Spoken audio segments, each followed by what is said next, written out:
આજના ડૉક્ટર બાબા સાહેબ આંબેડકરના પરિનિર્વાણ દિવસ નિમિત્તે જેમના નેજા હેઠળ આ કાર્યક્રમનું આયોજન થયું છે એવા પરમ પૂજ્ય સંત શ્રી રોહિદાસ બાપાના ચરણોમાં વંદન. પ્રાતઃ સ્મરણીય ડૉક્ટર બાબા સાહેબ આંબેડકર.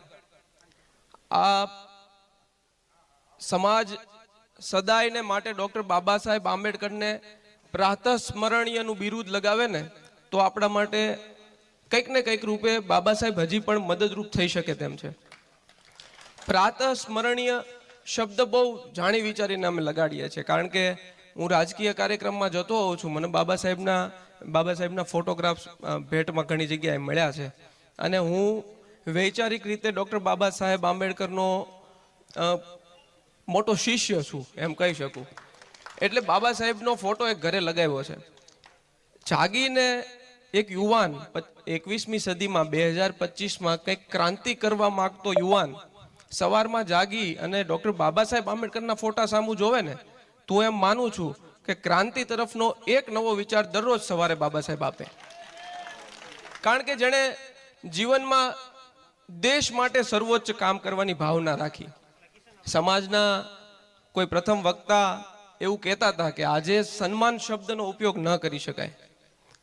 હું આજ આ સમાજને કહેવા માંગુ છું, રોહિદાસ વંશી વઢિયારા સમાજ પ્રથમ તો થોડીક ભૂલ કરી છે કે મહાનુભાવને પ્રમુખ સાહેબનું નામ નથી લીધું. પ્રથમ તો આજના કાર્યક્રમના આયોજક આપણા સમાજના પ્રમુખ શ્રી રામજીભાઈ, મંત્રી શ્રી અરવિંદભાઈ, તમામ હોદ્દેદારો, મારા સાથી 106 ગરડા વિધાનસભાના ઉમેદવાર પૂર્વ ઉમેદવાર જગદીશભાઈ ચાવડા, અમારા એસસી સેલના પ્રમુખ શ્રી મારી સાથે ખૂબ સારી રીતે કામ કરે છે એવા રમેશભાઈ પરમાર, પોપટ દાદા, સમાજના શ્રેષ્ઠીઓ, રોહિદાસ વંશી સમાજના સુરત, અમદાવાદ ને ઘણા બધા સિટીમાંથી પધારેલા પ્રમુખશ્રીઓ, મુંબઈથી પધારેલા તમામ મહેમાનશ્રીઓ અને આપણા તાલુકાના અને આજુબાજુના તાલુકાના સમસ્ત 212 ગામના રોહિદાસ વંશી સમાજ, આપ સર્વે મને અહીંયા બોલાવ્યો છે એ બદલ હું આપનો આભાર માનવાનું ચૂક્યો છું, એટલે થોડુંક માફી ચાહું છું. હું વાત કરતો હતો સન્માનની. કોઈ આપણા વક્તાએ કીધું કે સન્માન, આ દિવસે સન્માન શબ્દનો ઉપયોગ ન કરી શકાય, પણ જેમણે પણ આજે આ બંધારણ ભેટ આપવાની વાત કરી અને જેણે બંધારણની ખરીદી કરીને અહીંયા સુધી પહોંચાડ્યું, હું એમનો આ તકે ખૂબ ખૂબ એમને અભિનંદન પાઠવું છું અને એમનો આભાર પણ વ્યક્ત કરું છું. કારણ કે આનાથી મોટું સન્માન જ દુનિયામાં કાંઈ નથી હોતું. અત્યારે 21મી સદીમાં કોઈ માણસનું તમારે સન્માન કરવું હોય તો તમે એમને બંધારણથી વિશેષ શું આપી શકો? આ દેશને કોઈ પણ મોટો રાજકીય નેતા હોય, ગાંધીજીથી આપણે શરૂ કરીએ, અમારા રાજાશાહી વખતે અમારા પૂર્વજો લડ્યા હોય, મહારાણા પ્રતાપ હોય, શિવાજી હોય, બધાની ખૂબ નામના હોય, બધાનું આ સમાજ, આ દેશ માટે કંઈક ને કંઈક અનેરું કામ બધાએ કર્યું હોય, પણ સર્વોચ્ચ કામ કોણે કર્યું? સર્વોચ્ચ કામ આ દેશને સંવિધાન આપીને બાબા સાહેબ આંબેડકરે કર્યું. આપણે વ્યક્તિગત રીતે માનીએ કે ન માનીએ, એને પ્રોત્સાહિત કરીએ કે ન કરીએ, પણ એક સંવિધાનનું પુસ્તક ભારતની પાર્લામેન્ટમાંથી હટી જાય તો તમે વિચારી શકો કે આવતીકાલનું ભારત કેવું હોય? આવતીકાલે આ દેશમાં કાયદો હોય ખરો? આપણી પાસે પોલીસ તંત્ર ખૂબ મોટું છે, આપણી પાસે સંસદ છે, આપણી પાસે બહુ બધા વિભાગો છે, પણ એક ખાલી પાર્લામેન્ટમાંથી આ બંધારણ હટી જાય તો આવતીકાલે અરાજકતા સિવાય આ દેશમાં કંઈ વધવાનું નથી. એટલે બાબા સાહેબને યાદ કરવા તો બંધારણથી વિશેષ સન્માન કંઈ હોઈ નહીં શકે. વાત છે પરિનિર્વાણ દિવસની, એટલે બાબા સાહેબના વિચારો સિવાય કંઈ રજૂ ન કરાય. પણ બાબા સાહેબને થોડુંક વાંચતો હતો ને, મને એમાં એવું મળેલું. આપણે આઝાદી પહેલાં ગોળમેજી પરિષદ થતી, એમાં બધા દેશોની વિચારણાઓ થાય. એટલે ઈસવીસન 1930માં લંડનમાં ગોળમેજી પરિષદનું આયોજન થયેલું અને એ પરિષદમાં ભારતની આઝાદીની ચળવળના વિચારો રજૂ કરવા માટે, એના સંવાદ કરવા માટે મહાત્મા ગાંધી અને ડૉક્ટર બાબા સાહેબ આંબેડકર જેવા મહાનુભાવો અહીંયા ભારતમાંથી ગયેલા અને ત્યાં ખૂબ ઊંડાઈથી ચર્ચાઓ થતી કે ભારતને આઝાદી કેવી રીતે અપાવી શકાય. વાંચતા વાંચતા મને એવો ખ્યાલ આવ્યો કે બાબા સાહેબ આંબેડકર જ્યારે લંડન ગયા ને ત્યારે 2 વિષય લઈને ગયા હતા.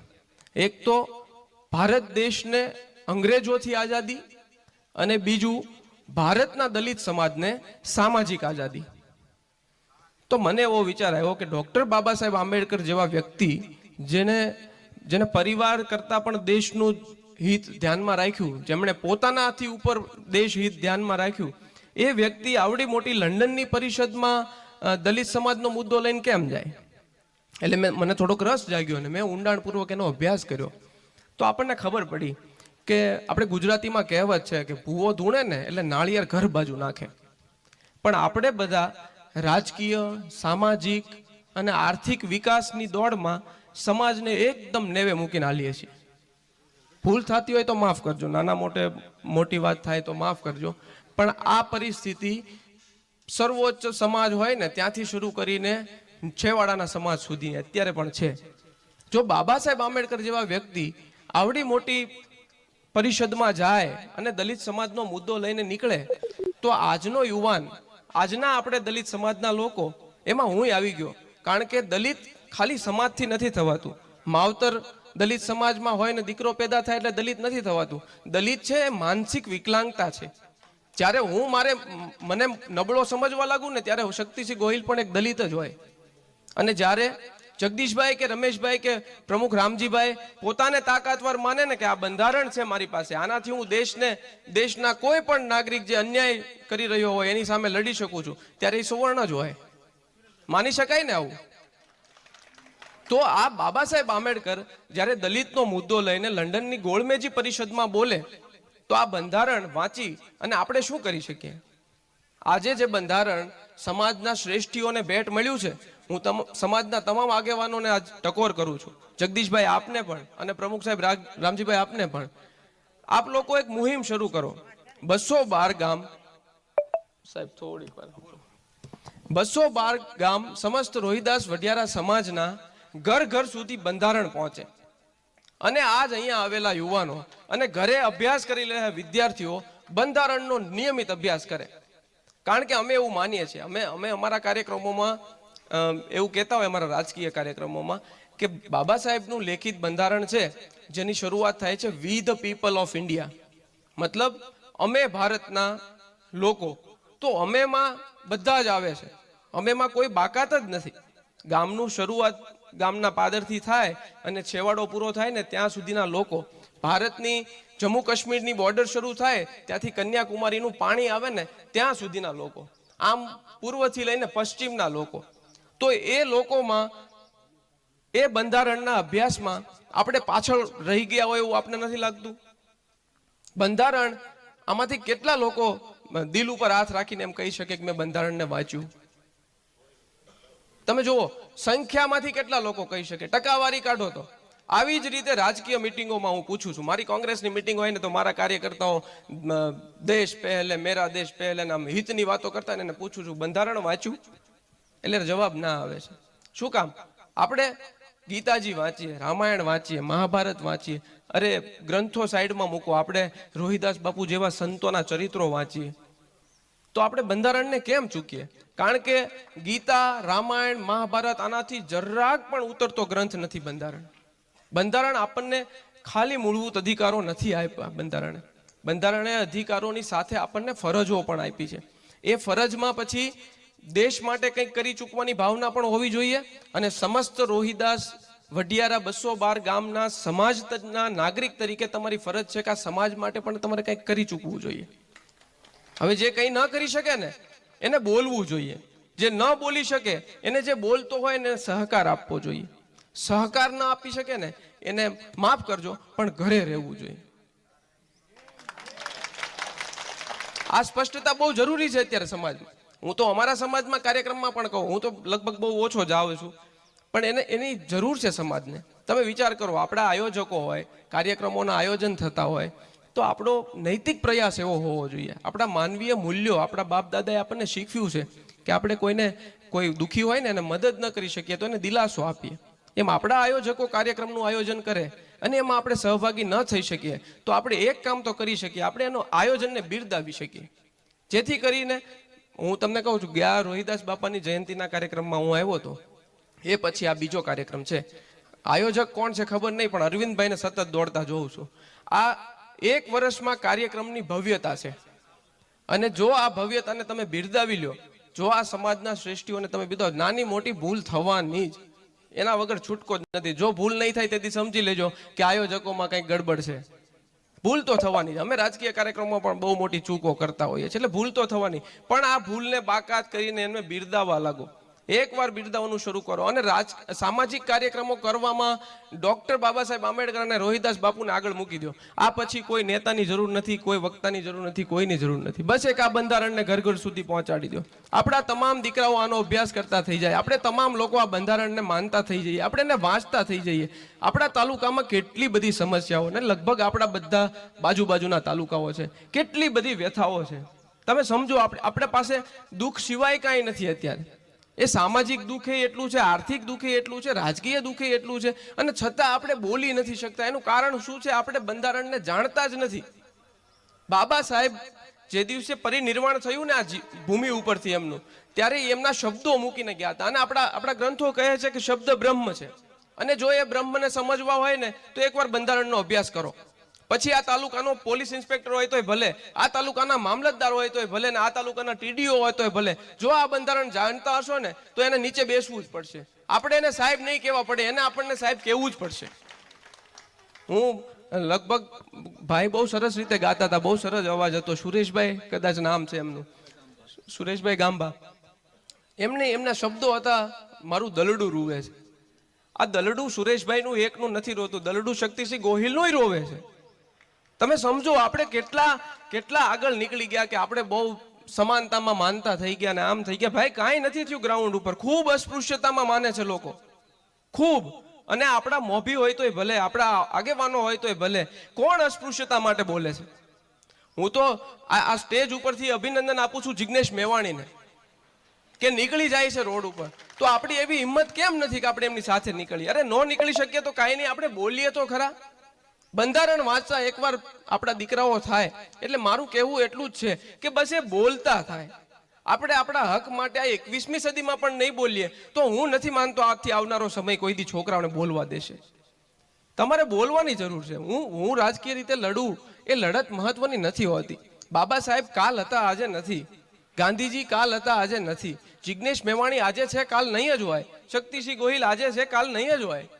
પણ તમારો વિચાર, તમારો સમાજ, તમારો દીકરો, તમારી આવતી પેઢી, આ સતત ચાલતી પ્રક્રિયા છે. અને આ સ્પૃશ્યતા એટલા વર્ષોથી ચાલે છે, જે હજી સુધી આપણે આટલા ફોરવર્ડ થયા પણ પછી પણ નથી એને મિટાવી શક્યા. એટલે આ ઊભી નથી રહેવાની.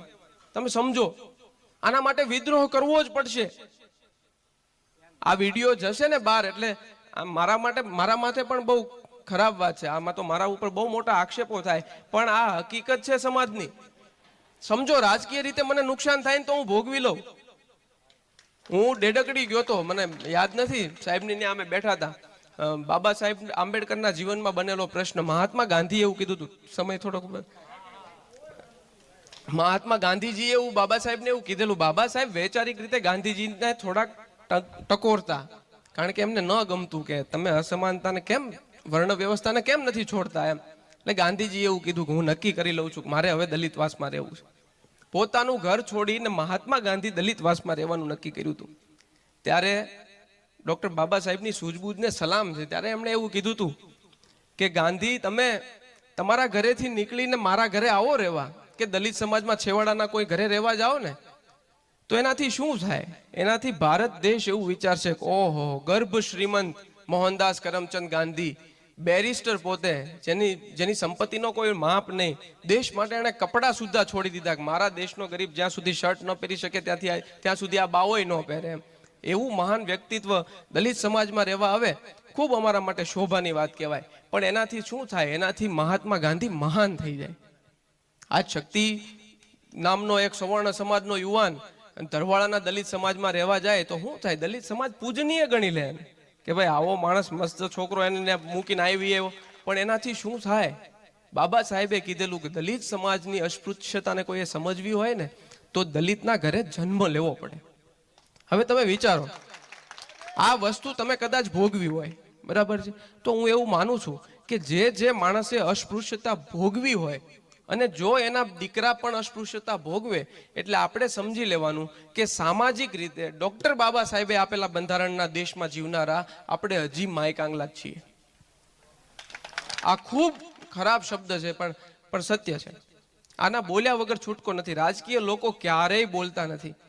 અને હું આ હિંમત કરું છું મારા પોતાના રાજકીય જોખમ સાથે, અને આ હિંમત કરતો રહેવાનો છું. મને ખૂબ અસ્પૃશ્યતા મુદ્દે મારા વૈચારિક ગાંધીજીના 11 મહાવ્રતો મેં વાંચ્યા છે. સત્યના પ્રયોગો ખૂબ નજીકથી મેં વાંચી છે. ગાંધીજીની આત્મકથા, ડૉક્ટર બાબા સાહેબના પુસ્તકો મેં વાંચ્યા છે. અસ્પૃશ્યતા એવો વિષય છે કે જેને ક્યારેય લોકો બોલ્યા જ નથી.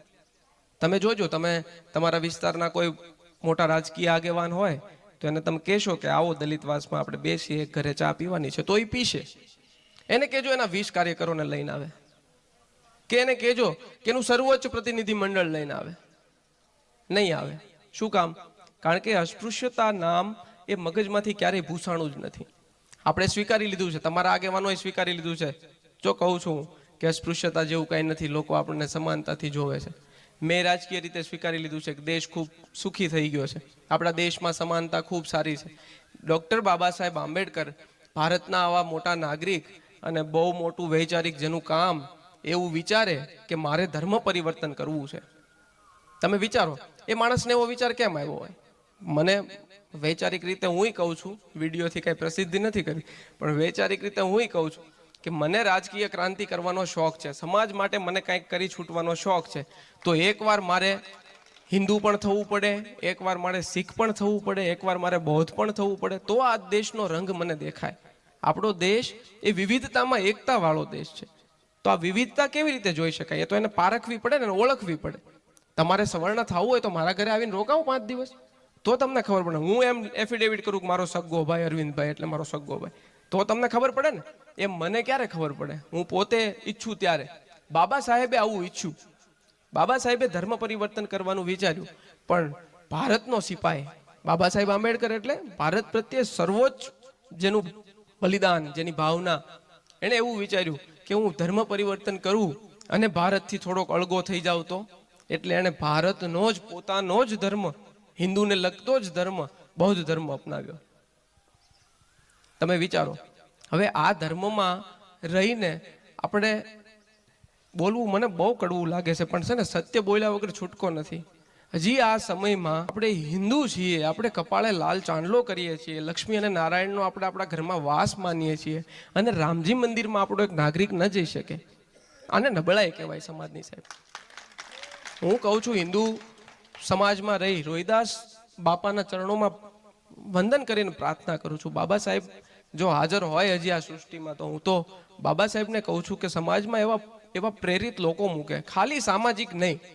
હું એવું નથી કહેતો કે આપણે ક્યાંય સમાજવાદ કરીએ, હું પણ નથી કરવા માંગતો, પણ થોડુંક અધિકારો માટે બોલ્યા વગર ક્યારેય પેઢીમાં છૂટકો નથી. લડાયક પક્ષીઓ હોય ને, એક ડોલો નામનું પક્ષી હતું, ટાપુ હોય, એક આઈલેન્ડ હતો અરવિંદભાઈ, ત્યાં આ પક્ષીની પ્રજાતિ, અને એ આઈલેન્ડ ઉપર બીજા કોઈ વન્યજીવોની પ્રજાતિ નહીં. એટલે થયું શું, આ પક્ષીઓને માટે શિકારી કોઈ વધ્યો નહીં આઈલેન્ડ ઉપર. એટલે પક્ષીઓ ધીમે ધીમે 1 પેઢી 2 પેઢી પછી એને ખોરાક લેવો, આરામ કરવો, અને નાનો એવો ટાપુ હતો આઈલેન્ડનો, લગભગ 1.5 કિલોમીટરની ત્રિજ્યાવાળો. એટલે ખાવું પીવું અને ફરવા સિવાય આ પક્ષીઓ પાસે કંઈ કામ ન રહ્યું. દરિયો બહુ આગળ વિશાળ હતો, એટલે એને વટીને ક્યાંય જઈ શકે એમ નહોતા. પરિણામે શું થયું? આ હું કાંઈ અમથી વાત નથી કરતો, આ વિજ્ઞાનમાં ડોલો નામનું પક્ષી છે, આપ ગૂગલ કરી શકો છો, એનો ઇતિહાસ છે કે પરિણામે શું થયું, આ પક્ષીઓ સ્વરક્ષા ભૂલી ગયા. કારણ કે કોઈ શિકારી 2 પેઢી સુધી કોઈ શિકારી નહોતું, એટલે એને લડવાનો કોઈ વિચાર જ ન આવ્યો ને. એના બચ્ચા તો એને ખબર જ નહોતી કે લડવાનું હોય એમ. એટલે એ પક્ષીની પ્રજાતિનો નાશ થયો. આજે એ પ્રજાતિ પૃથ્વી ઉપરથી લુપ્ત થઈ ગઈ. જો આપણે લડવાનું ચૂકી જઈશું ને, તો આપણે લુપ્ત તો થશું જ. આ ફાઇનલ વાત છે. એટલે લડવાનું ન ભૂલાય. અને બાબા સાહેબના, આંબેડકરના વિચારો, બાબા સાહેબને સર્વોચ્ચ સ્થાને રાખીને, બંધારણને આપણે રોજ અભ્યાસ કરીને અને વાંચીને, વી ધ પીપલ ઓફ ઇન્ડિયા, આ વીમાં આપણે છીએ, એ વાત યાદ રાખીને હંમેશા આગળ વધીએ. હું જેમ બોલું છું એમ તાલુકાનો એક યુવાન બોલે. આજે મને બોચડવાથી એક યુવાન મળ્યા, પ્રદીપભાઈ. હું તો કહું છું કે આવા યુવાનોએ ખાલી શક્તિભાઈને ન બિરદાવવાના હોય, તમારે કઈ મને ફોલો ન કરવાનો હોય, તમારે મારા વિચારોને તાલીઓથી ન વધાવવાનો હોય. આ જ વિચાર ઘરે લઈને જવાનો છે. આ વિચાર આપણી આવતી પેઢીમાં મૂકવાનો છે. આ બંધારણ આપણે ઘર ઘર સુધી પહોંચાડીને આપણો અવાજ બુલંદ કરવાનો છે. વધારે કાંઈ બોલાયું હોય તો માફ કરજો, અને પ્રથમ વક્તા તરીકે સ્થાન લીધું છે. મારા મોટા બાપુની તબિયત ખૂબ ખરાબ છે, વેન્ટિલેટર ઉપર છે, હું ત્યાં જ હતો, પણ મને રમેશભાઈનો આગ્રહ હતો એટલે મારે આવ્યા વગર છૂટકો નહોતો. અને ગયા કાર્યક્રમમાં મને ખરેખર બહુ પ્રેરણા થઈ હતી કે આ કાર્યક્રમ સમાજનો કાર્યક્રમ કરવાથી જો આપણને ફાયદો થતો હોય, મને ફાયદો થાય કે ન થાય, પણ મારી વાતથી જો બે યુવાનને ફાયદો થતો હોય તો આપ જ્યારે યાદ કરશો ત્યારે હું આવવા તત્પર જ હોઈશ. મારા લાયક કોઈ રાજકીય કામ હોય, સમાજને કંઈ જરૂર હોય તો આપ ક્યારેય અટકાશો નહીં. આપનો બાળક ગણી, આપણો નાનો ભાઈ ગણી અને આદેશ કરતા રહેજો. બાકી મારા લાયક કાંઈ હોય તો જણાવજો. જય ભીમ, જય હિન્દ.